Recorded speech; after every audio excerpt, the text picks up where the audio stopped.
नमस्कार, कंज्यूमर अड्डा में आपका स्वागत है।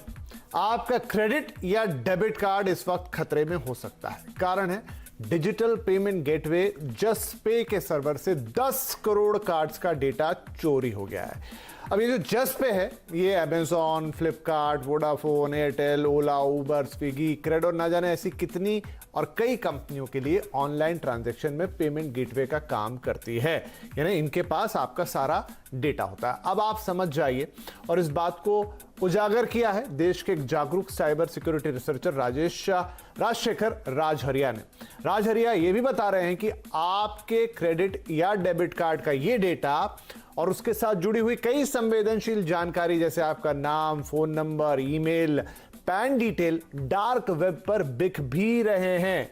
तो अब आप क्या करेंगे? क्योंकि 10 करोड़ एक बड़ा नंबर है, इसलिए शायद हो सकता है कि आपका कार्ड भी इसमें शामिल हो। तो आज इसीलिए कंज्यूमर अड्डा में हम आपको सावधान कर रहे हैं।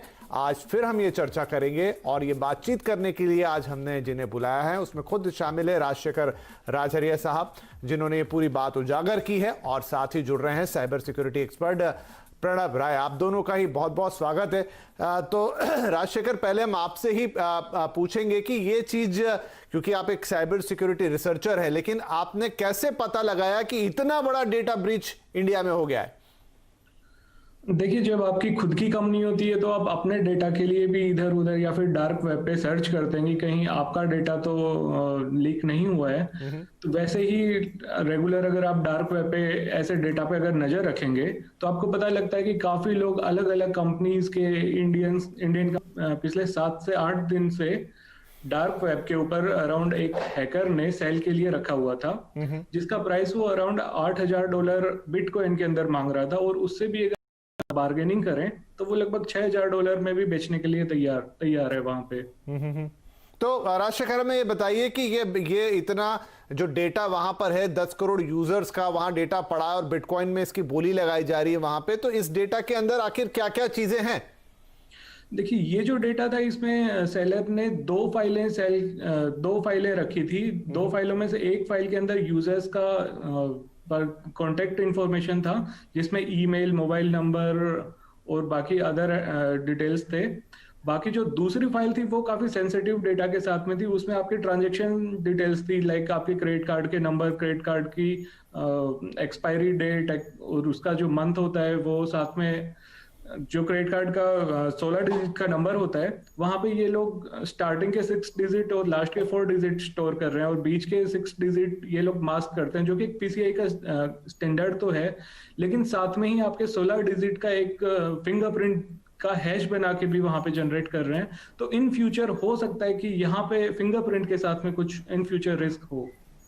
राइट, तो बहुत ही संवेदनशील जानकारियां आपकी वहां पर है। जैसा राजशेखर बता रहे हैं कि आपका जो 16 डिजिट का नंबर है उसका फिंगरप्रिंट, अभी हम समझा देंगे कि वो क्या होता है, और उसके अलावा आपका नाम, नंबर, पता, ईमेल आईडी, आपके कार्ड की एक्सपायरी डेट और तमाम संवेदनशील कुछ 16 से ज्यादा जानकारियां अलग अलग फील्ड्स हैं जो ये जुड़ रही है। अच्छा, अब यहां पर प्रणव साहब, कंपनी का भी यहां पर बयान आता है, और कंपनी ये कह रही है, जस्ट पे ये कह रही है कि जो हमारे नंबर हैं वो मास्क्ड हैं, यानी कि शुरू के डिजिट और आखिरी के डिजिट जो छोड़ दीजिए तो बीच के डिजिट कोई पढ़ नहीं सकता। लेकिन जैसा राजशेखर बता रहे हैं कि वहां पर कार्ड का फिंगरप्रिंट जनरेट हो सकता है। ये आप थोड़ा हमारे दर्शकों को समझाइए कि कंपनी के दावे में कितना दम है और जो राजशेखर कह रहे हैं वो चीज कितनी सही है। जी बिल्कुल, पहले तो मैं धन्यवाद करना चाहूंगा राजशेखर जी का इस रिसर्च के लिए।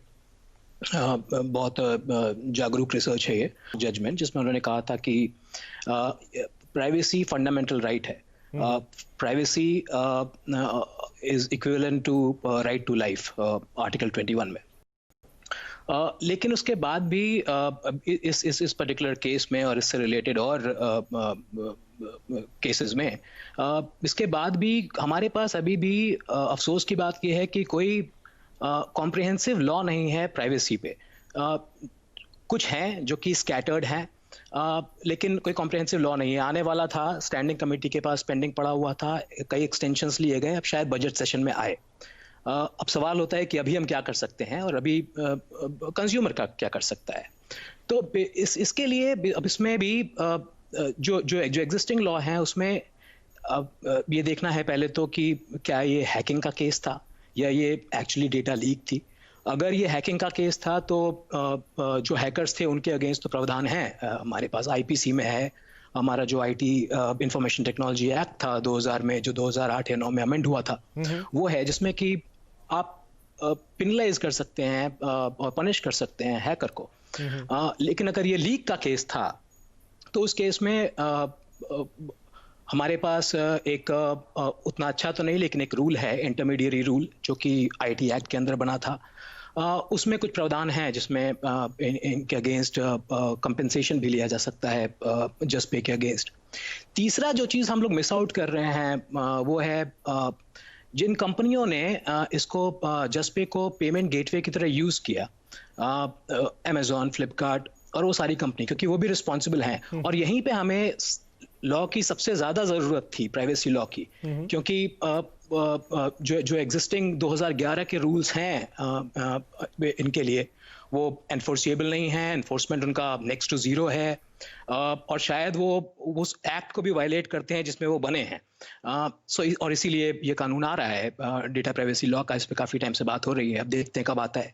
लेकिन ये इन्हीं लोगों के लिए है जिन्होंने डेटा सब्जेक्ट, जो कि हमारे और आपके जैसे लोग हैं जिनका डेटा कंपनियों के पास था, उनका डेटा लिया और आगे डेटा प्रोसेसर को दिया, क्योंकि जस्ट पे यहाँ पे डेटा प्रोसेसर है, यहाँ पे वो डेटा कंट्रोलर नहीं है। डेटा कंट्रोलर ये कंपनियां हैं, तो सबकी रिस्पॉन्सिबिलिटीज हैं। लेकिन एक अच्छे प्राइवेसी लॉ ना होने की वजह से रेमेडीज हैं लेकिन लिमिटेड हैं। ठीक है, मैं आपके पास आऊंगा इस बात को समझने के लिए कि क्या कर सकते हैं। जो आपने बीच में बोला भी, क्या मैं जाके जस्पे को स्यू करूं, क्या मैं जाके इन कंपनियों को स्यू करूं जिनके जरिए जस्पे के पास चीजें गई हैं, लेकिन फिलहाल तो ये है कि मेरा डेटा सुरक्षित है। तो राजशेखर, आप कह रहे थे कि फिंगरप्रिंट ऑफ कार्ड, वो थोड़ा समझाइए हमको कि क्या जब ये कंपनी तो दावा कर रही कि नहीं, आपके जो क्रेडिट कार्ड का नंबर है वो तो मास्क्ड है, उसमें सारा नंबर नहीं दिख रहा है, लेकिन आप कह रहे हैं कि वहां उसका फिंगरप्रिंट जनरेट होता है, कितना खतरनाक है? देखिए, यहाँ पे कंपनी का दावा भी लगभग सही है, लेकिन एक रिस्क फैक्टर यहाँ पे, छोटा सा रिस्क है। यहाँ पे क्या होता है, जो डेटा इन्होंने स्टोर किया था और जो डेटा लीक हुआ है उसके अंदर जो कार्ड की इंफॉर्मेशन वाली जो फाइल है उसके अंदर एक फील्ड है कार्ड फिंगरप्रिंट। कार्ड फिंगरप्रिंट में ये होता है कि जो आपके कंप्लीट 16 डिजिट का जो नंबर होता है कार्ड का, उसकी एक हैश वैल्यू जनरेट की जाती है, जो कि ये लोग इसलिए सेव करते हैं कि अगर इन फ्यूचर आप कोई दूसरा ट्रांजैक्शन करते हैं पहले ट्रांजैक्शन के बाद में, तो अगर डुप्लीकेट कार्ड नंबर होता है तो ये उसको मैच कर सकें। अब पीसीआई स्टैंडर्ड्स के अकॉर्डिंग ये लोग पूरा का पूरा 16 डिजिट का नंबर तो सेव नहीं कर सकते, तो इसलिए वो 16 डिजिट की पूरी एक हैश वैल्यू जनरेट करते हैं जो कि एनक्रिप्टेड होती है। अब होता है यहाँ पे ये है कि जो 6 नंबर ये लोग नहीं सेव कर रहे हैं, 6 डिजिट नहीं सेव कर रहे हैं, वो 6 डिजिट का जो कॉम्बिनेशन होता है वो लगभग 10 लाख होता है। एक छोटे से कंप्यूटर के लिए या फिर एक सर्वर के लिए 10 लाख नंबर का एक कॉम्बिनेशन जनरेट करके उसकी हैश बनाना केवल और केवल 1 से 2 मिनट का काम है। अगर आपने वो हैश वैल्यू जनरेट कर ली और जो इनकी फिंगरप्रिंट है उसके साथ अगर आप मैच करेंगे तो आपको पूरा 16 डिजिट का नंबर मिल जाता है। बस यहाँ पे कंडीशन ये कि आपको ये पता होना चाहिए कि इन लोगों ने जो हैश वैल्यू जनरेट की है उसके पीछे एल्गोरिदम क्या है। अगर आपको वो एल्गोरिदम पता लग जाती है तो आप इजीली ट्रेस आउट कर सकते हैं पूरा का पूरा, या फिर पूरा का पूरा 16 डिजिट का नंबर आपके पास आ सकता है। राइट। तो राजशेखर, मुझे समझाइए कि जब आपने कहा कि ये पूरा डेटा डार्क वेब पे बिक रहा था, इसकी बोली लग रही थी, तो इसके खरीदार कौन होते हैं? कौन होगा जो इसको खरीदेगा और खरीदने के बाद वो क्या कर सकता है? देखिए, सबसे बड़े जो खरीदार आज के दिन होते हैं, आप देख सकते हैं कि काफी गैंग आजकल एक्टिव होती हैं जो आपको फोन करती हैं कि सर मैं इस बैंक से बोल रहा हूँ, या फिर कोई भी बैंक का नाम लेके आपको फोन करते हैं, आपको बोलते हैं कि आपका क्रेडिट कार्ड ब्लॉक होने वाला है या फिर एक्सपायर हो चुका है, या फिर कहीं ना कहीं वो लीक हो चुका है। उसके बाद आप देखते हैं कि अच्छा सही में ऐसा हुआ है, तो आप उसका पूरा का पूरा नंबर बता देते हैं, ओटीपी बता देते हैं। तो ऐसे लोग इसके खरीदार होते हैं जो ठगी करते हैं। दूसरी साइड जो स्पैमर होते हैं, स्पैमर्स के लिए सबसे अच्छा डेटा होगा। तीसरा आप ये देखिए कि जो इनकी कंपनीज के जो कॉम्पिटिटर हैं या फिर जो कोई नया इंसान जो मार्केट में आना चाहता है, नई कंपनी स्टार्ट करना चाहता है, ज्यादा पैसे खर्च नहीं करना चाहता है, उसके लिए तो सबसे वैल्यूएबल डेटा है। सपोज कीजिए आप इस डेटा में अगर जो सेलर है, सेलर ने क्लेम किया है कि मेरे पास जो ये डेटा है इसमें लगभग 10 करोड़ कॉन्टेक्ट इन्फॉर्मेशन हैं, तो वो कॉन्टेक्ट इन्फॉर्मेशन भी इस फॉर्म में है कि उनके अंदर मैक्सिमम फील्ड्स में ये लिखा हुआ है कि ये पेमेंट कौन सी कंपनी के लिए हुआ है। तो आप ये भी फाइंड आउट कर सकते हैं कि ये अमेजन का पेमेंट है, ये अमेजन का यूजर है, ये ओला का यूजर है, ये स्विगी का यूजर है, ये मेक माई ट्रिप का यूजर है। आप इजीली किसी भी कंपनी का डेटा निकाल सकते हैं। तो लगभग काफी रिस्की डेटा है यहाँ पे ये। तो प्रणब जी मुझे ये बताइए कि अब ये बड़ी बड़ी विचित्र सी बात हो गई है कि चाहे अमेजॉन हो, चाहे फ्लिपकार्ट हो, वोडाफोन हो, ओला हो, उबर हो, कोई भी कंपनियां हो, स्विगी, जोमेटो, ये तो वो सारी कंपनियां हैं जिनसे मैं हमेशा ट्रांजैक्शन करता हूं, ऑलमोस्ट दिन में 2-3 से ज्यादा ट्रांजैक्शन करता हूं और कार्ड का डेटा भी वहां जाता है। अब इसके लिए ये जिम्मेदार हैं कि जसपे जैसी कंपनी जिम्मेदार हैं? अगर मुझे अपने लिए गुहार लगानी तो मैं किसको पकड़ूं? देखिए, सवाल थोड़ा मुश्किल इसलिए हो जाता है क्योंकि जैसे मैंने बताया कि हमारे पास एक कॉम्प्रिहेंसिव डेटा प्राइवेसी लॉ की सख्त कमी है। राइट। और वो केवल ये तो एक इशू है जो कि दिखा, ऐसे पता नहीं कितने होंगे जिसका हमें पता भी नहीं है। तो मैं प्रणव आपको रोक रहा हूं बीच में, लेकिन क्या ये हमारे देश में हो रहा है, लेकिन क्या दूसरे देशों में इस तरह की चीजों के लिए बेहद सख्त नियम है? काफी देशों में है। सबसे जिसको गोल्ड स्टैंडर्ड माना जाता है वो यूरोप में यूरोपियन यूनियन के लिए जीडीपीआर है, global data protection regulation. Singapore में है, यूके में है, करीब करीब हर एक सिविलाइज्ड कंट्री में इंडिया को छोड़ के मेरे ख्याल से है। और हमारे पास भी है, लेकिन उसकी समस्या यही है, वो 2011 में जल्दीबाजी में आया हुआ एक रूल था, जो कि अगर आप देखेंगे तो उसमें अंग्रेजी तक ढंग की नहीं है, उसमें ग्रामेटिकल एरर्स हैं, स्पेलिंग मिस्टेक्स है। तो वो बहुत जल्दीबाजी में बनाया हुआ रूल था, जो कि जैसे मैंने कहा कि एनफोर्सिएबल भी नहीं है, उसकी बहुत लिमिटेड एनफोर्सिएबिलिटी थी। डीपीए भी अपॉइंट नहीं हुए थे उसके लिए, डेटा प्रोटेक्शन अथॉरिटी जो थी। तो और इसीलिए जरूरत है इसकी। और मैं ये बताना चाह रहा था कि इसकी ये केवल एक कंज्यूमर मामला नहीं है, ये उससे बहुत बड़ी बात है। फॉर एग्जांपल ये आपके इकोनॉमी से भी रिलेटेड है। हमारा एफटी, हमारा फ्री ट्रेड एग्रीमेंट नहीं हो पा रहा है यूरोप के साथ, क्योंकि प्राइवेसी लॉ हमारा एडिक्वेट नहीं है। अगर हमारा प्राइवेसी लॉ एडिक्वेट नहीं हुआ तो हमसे अग्रीमेंट करने को तैयार नहीं है फ्री ट्रेड एग्रीमेंट, वो बहुत इंपॉर्टेंट प्रोविजन है उनके लिए। तो ये और चीजों के लिए भी बहुत जरूरी है कि हम जल्दी से जल्दी एक कॉम्प्रिहेंसिव डेटा प्रोटेक्शन लॉ लेके आए। इसमें कई समस्याएं हमारी सरकार में भी है कि हम समय नहीं देते हैं पब्लिक को रिव्यू करके जवाब देने का। हम जल्दीबाजी में कुछ लेके आते हैं, उसके बाद अब खबर ये आ रही है, 1 महीने पहले ये खबर ये आ रही थी कि अब उसको रिवर्क करेगी स्टैंडिंग कमेटी। अब ये जो चीज़ है, ये जो अभी लॉ आ रहा है, आने वाला था, ये श्री कृष्णा कमेटी पे बेस्ड की रिपोर्ट पे बेस्ड था, जिसको ग्लोबली अथॉरिटेटिव सोर्सेज ने बोला था कि बहुत अच्छा लॉ है। जीडीपीआर नहीं है बिल्कुल भी, लेकिन बहुत अच्छा लॉ है। And it's like a fourth option, US, China, Europe के बाद ये चौथा ऑप्शन हो सकता है। कुछ कंट्रोवर्शियल चीजें थी जैसे डेटा लोकलाइजेशन वगैरह, लेकिन अब सवाल ये होता है कि अब हम क्या कर सकते हैं। तो जैसे मैंने बताया कि रेमेडीज लिमिटेड हैं, लेकिन मेरे ख्याल से तो जैसे पहले ये समझना जरूरी है इसमें कि जो एलिगेशंस हैं ये हैकिंग की हैं कि तो यहाँ पे मैं राजशेखर के पास एक बार फिर जाता हूं क्विकली। राजशेखर, मुझे बताइए कि कई बार लोग कहते हैं कि मैंने तो अपना कार्ड कहीं दिया नहीं, मैंने तो अपना कार्ड कहीं गिराया नहीं, मेरे कार्ड को तो मैंने किसी ऐसी जगह नहीं दिया जहां कोई लेके चला गया, तो और उसकी कार्ड पे फिर भी ट्रांजैक्शन हो जाते हैं। तो तब क्या ऐसी चीजें जिम्मेदार होती है कि जहां पे आपने अपना डेटा फिल कर रखा है किसी वेबसाइट पर, किसी और जगह पर, वहां से वो डेटा कंप्रोमाइज हो रहा है और फिर आपका, क्योंकि अमेरिका में तो फिर भी जितना मुझे पता है ओटीपी जनरेट होता है, इंडिया में होता है, लेकिन यूरोप में कोई ट्रांजैक्शन करना है तो ओटीपी की जरूरत नहीं है, आपको सिर्फ आपका कार्ड का नंबर चाहिए, एक्सपायरी डेट चाहिए। देखिए, इसमें मैं आपको 2 से 3 पॉइंट गिनाना चाहूँगा, क्योंकि मैं पिछले 2 से 3 साल से इस फील्ड में एक्टिव हूँ, कार्ड्स में और ऑनलाइन पेमेंट के लिए। तो इसमें एक पॉइंट तो सबसे बड़ा यही है कि इंटरनेशनल ट्रांजैक्शन के लिए आपको ओटीपी की ज़रूरत नहीं पड़ती है। दूसरा ये कि आजकल कुछ टाइम पहले तक कार्ड क्लोनिंग बहुत नॉर्मल चीज़ थी। और तीसरा एक जो सबसे बड़ा पॉइंट मैं आपको बताना चाहता हूँ, वो ये है कि आज से 1 साल पहले मैंने बैंक्स और आरबीआई को एक लेटर लिखा था, एक मेल भी किया था, जिसमें जो ऑनलाइन आपका फोन बैंकिंग है, फोन बैंकिंग इंडिया के अंदर सबसे ओपन इशू था, जो कि आप किसी भी बैंक अकाउंट में इजीली एक्सेस कर सकते थे। तो मेरा खुद का अगर मैं आपको बताना चाहूँ, तो मेरा जो बैंक अकाउंट है वो एचडीएफसी बैंक में है। तो मैं बैंक में अकाउंट तभी रखूंगा जब मैं उसको सबसे सिक्योर समझूंगा। अगर वो सिक्योर नहीं है तो मैं अपना बैंक अकाउंट ऐसे बैंक में रख ही नहीं सकता।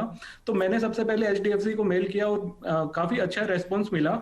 और आज के दिन अगर आप फोन बैंकिंग के अंदर लॉग इन करते हैं एचडीएफसी के, तो फोन बैंकिंग के लिए आपको आज के दिन ओटीपी मिलता है। बिना ओटीपी के आप फोन बैंकिंग लॉग इन कर सकते, राइट, नहीं कर सकते। लेकिन आज से 6 महीने पहले तक केवल और केवल आपके पास आपका कस्टमर आईडी या फिर कार्ड के लास्ट 4 डिजिट हैं, तो आप इजीली एक्सेस कर सकते हैं। और आपको अगर मेरे अलावा सपोज कीजिए मुझे आपका बैंक के अंदर एक्सेस करना है, तो सबसे पहले मैं आपके नंबर से कॉल करूंगा। तो किसी के भी नंबर से कॉल करना वीओआईपी के थ्रू काफी इजी काम है। तो सबसे पहले तो मैं एचडीएफसी या किसी भी बैंक के सर्वर को आपका नंबर शो करूंगा, कि तो ताकि बैंक के सर्वर को ये लगेगा कि जेन्युइन कस्टमर ही कॉल कर रहे हैं। फिर मुझे आपका कस्टमर आईडी चाहिए, जो कि बैंक से इजीली मिल जाता है, क्योंकि कस्टमर आईडी कॉन्फिडेंशियल आईडी नहीं है।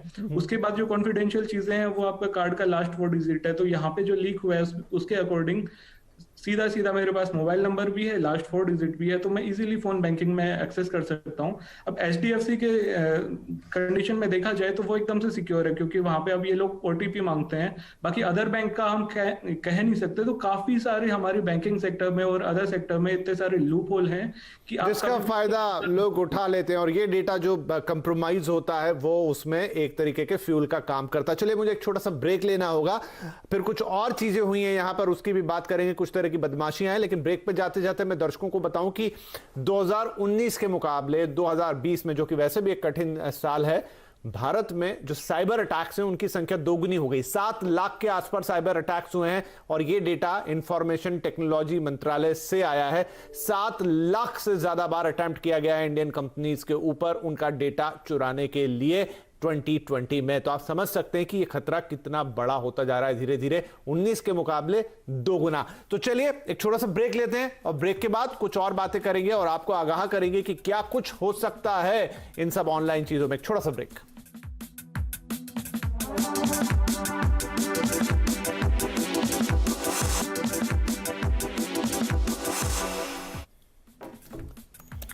Welcome back. आप देख रहे हैं कंज्यूमर अड्डा, और यहां पर बात हो रही कि किस तरीके से आपके क्रेडिट और डेबिट कार्ड का जो पूरा मामला है वो खतरे में है, क्योंकि 10 करोड़ के आसपास का डेटा जस्ट पे, आपने कई बार जब आप पेमेंट करते हैं किसी ऑनलाइन चीज के लिए, जस्ट पे के थ्रू पेमेंट होता हुआ देखा होगा, आप पहचान जाएंगे उसको, जस्ट पे कौन है। तो 10 करोड़ कार्ड, डेबिट, क्रेडिट कुछ भी हो सकते हैं, वो डेटा ऑनलाइन लीक हुआ है। और उसकी बाकायदा बोली लग रही है डार्क वेब के अंदर कि खरीदार कोई है क्या। और ब्रेक से पहले हमने बात की कि यहां पर जो पूरा साइबर सिक्योरिटी का जो ब्रीच हो रहा है वो किस हद तक जा सकता है और आपको कितना बड़ा नुकसान पहुंचा सकता है। अब इस पूरे मामले में एक ट्विस्ट और है। तो यहां पर मैं राजशेखर आपके पास ही आता हूं।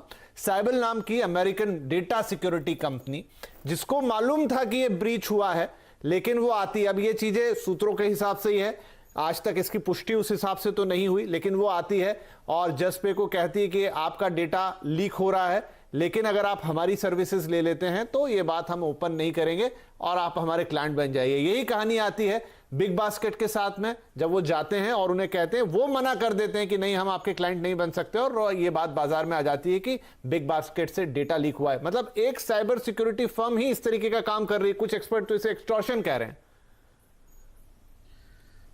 देखिए, आज मेरे हिसाब से भी एक टाइप का एक्सटॉर्शन ही होगा, ब्लैकमेलिंग ही आप इसको बोल सकते हैं। और मैंने भी कुछ फॉर्म्स पे पढ़ा था, हालांकि मैं भी इस चीज़ को कंफर्म नहीं कर सकता, बट हाँ, ये जरूर कंफर्म है कि जस्ट पे इनका क्लाइंट बन गया था इसीलिए शायद इनका इतने टाइम तक जो न्यूज़ था वो बाहर नहीं आया। जैसा कि जसपे ने खुद ने एक्सेप्ट किया है कि इनका जो डेटा लीक है वो 18 अगस्त का है और 18 अगस्त को ही इन लोगों को पता लग गया था। अगर ऐसा है तो 10 करोड़ या फिर ये खुद भी अगर बोल रहे हैं 3.5 करोड़, तो जो अफेक्टेड यूजर्स हैं उनको इन लोग को इन्फॉर्म करना चाहिए था, क्योंकि फाइनली जो नुकसान होता है वो एंड यूजर को ही होता है। और दूसरा चीज ये है कि बिग बास्केट का तो उसी टाइम पे जो न्यूज था वो आ गया था। उसके साथ में अभी भी ये जो करंट सेलर है इसके पास 2 कंपनीज का डेटा और है। वो दो कंपनीज हैं वो भी इंडियन कंपनीज ही हैं और वो भी इसी सेम सेलर से जुड़ी हुई हैं। और ये सेम जो सेलर है जो जसपे का डेटा सेल कर रहा है, यही सेलर बिग बास्केट का डेटा भी होल्ड किए हुए है।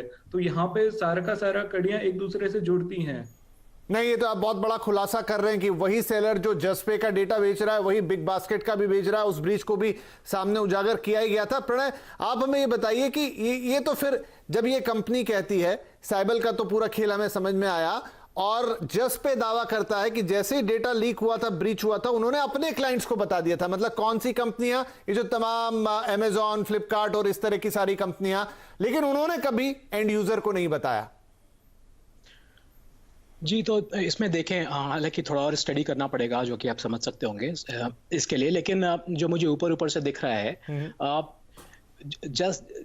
जसपे इंटरमीडियरी है, और हमारे पास कुछ अगर कानून किसी हद तक है तो वो इंटरमीडियरी के लिए है इन सारी पार्टीज में, हैकर को छोड़ के, अगर हैकर वाला एंगल हम लोग हटा दें थोड़ी देर के लिए। तो अब इसमें अगर उन्होंने इन्फॉर्म किया भी है तो उनको, जो मेरा अंडरस्टैंडिंग है, हालांकि I am ready to be corrected here, उनको अपने यूजर्स को नहीं इन्फॉर्म करना है, पहले उनको अथॉरिटी को इन्फॉर्म करना है। और नॉर्मली जो इनफैक्ट जो लॉ आ भी रहा है हमारा, उसमें भी रिक्वायरमेंट इस तरह की है, उसमें रिक्वायरमेंट थोड़ी अलग है, क्योंकि वो डेटा कंट्रोलर पे होगी, अमेजोन इस कॉन्टेक्स्ट में। उस केस में भी उनको पहले डेटा अथॉरिटी को इन्फॉर्म करना है, डेटा और डेटा वो डीपीए बताएगी कि आपको यूजर को इन्फॉर्म करना है कि नहीं करना है। और यहाँ पे मैं एंड यूजर की बात कर रहा हूँ, तो अमेजोन को बताने का कोई मतलब था भी नहीं। वो उनका कॉन्ट्रैक्चुअल मामला है, वो उनके और बाकी कंपनियों के बीच की बात है। वो अपना कॉन्ट्रैक्ट से समझते रहें, बताते रहें। लेकिन मेरे ख्याल से उनको पहले इन्फॉर्म करना था डेटा प्रोटेक्शन अथॉरिटी को, जैसे ही उनको पहली इन्फॉर्मेशन मिली। और साथ साथ इसके भी प्रावधान है कि उनको केवल बताना नहीं है, उनको उस पर काम करना है। ठीक है, क्योंकि मेरा समय बिल्कुल समाप्त हो गया। राजशेखर, 30 सेकंड है मेरे पास। क्या कुछ कर सकते हैं हम एज अ एंड यूजर, क्योंकि अब ये तो हमारी मजबूरी है कि हम ऑनलाइन ट्रांजेक्शन इन दिनों करते हैं, जिस तरह के समय में हम हैं, हमारा डेटा भी स्टोर होता है, लेकिन क्या हम अपनी सिक्योरिटी के लिए कुछ कर सकते हैं? Is it possible? पॉसिबल है। मेरे हिसाब से आज के दिन जो भी नई कंपनीज आ रही हैं, शायद उनके लिए आज के दिन सबसे बड़ी अपॉर्चुनिटीज है कि वो अपनी कंपनी में कम से कम 1 या 2 साइबर सिक्योरिटी एक्सपर्ट को हायर करें। इससे आपकी नई जॉब्स भी क्रिएट होंगी और कंपनी का डेटा भी सिक्योर रहेगा, और इन फ्यूचर आप एक अच्छा एनवायरनमेंट बना सकते हैं इंडियन फाइनेंशियल। नहीं, ये तो कंपनियों का हो गया, लेकिन मैं एज ए एंड यूजर, एक कस्टमर, कुछ कर सकता हूं अपने एंड पर? एंड यूजर अपने लेवल पे ये कर सकता है कि आजकल हर बैंक आपको यूज करने के लिए वर्चुअल क्रेडिट कार्ड या फिर वर्चुअल कार्ड नंबर की फैसिलिटी देता है। आप कहीं भी इंटरनेशनल या फिर कोई आपको ऐसा प्लेटफॉर्म लगे जहां पे आप ये समझे कि यहाँ आपका कार्ड सेफ नहीं रह सकता है, तो वहां आप वर्चुअल कार्ड से पेमेंट कर सकते हैं, जो एक बार ही यूज होता है, दूसरी बार यूज नहीं होता है।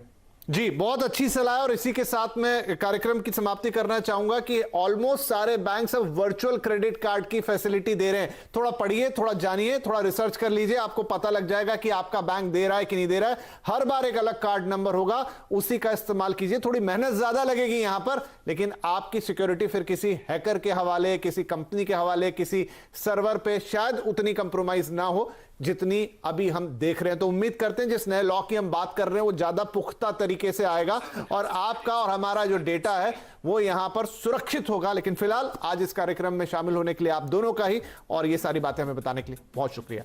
नमस्कार।